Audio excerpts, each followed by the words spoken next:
So here we go. This is the second session of the three-dimensional Pique Asiette workshop here in my studio.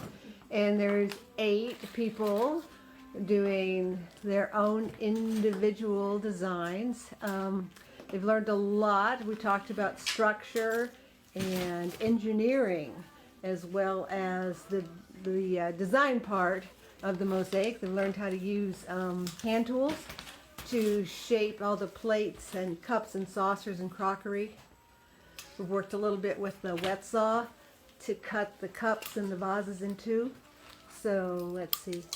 Here's Jane. This is beautiful. Sandy, I'm taking a look at yours. Love the tulips. And the border below is some of her mother's china. Terry, what are you working on? You're almost finished. Now this isn't fair because you're looking at it upside down. Oh, you can show it to me?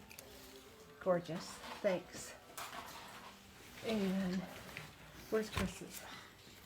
I love this. Look at those penny rounds as the field. Wonderful. And Susan's doing a Southwest theme because she just got back from Scottsdale. And cactus, sun. And I haven't shown Lori's yet, have I? Lori's is so happy. You've got to see where's the little chicken coming out? I love the chicken coming out of the vase. And Lana, look at this. You got to see these beautiful roses. This is going to be so wonderful when she's finished. So when they're all grouted, which will be Tuesday night, I'll be sure to post pictures of their final creations.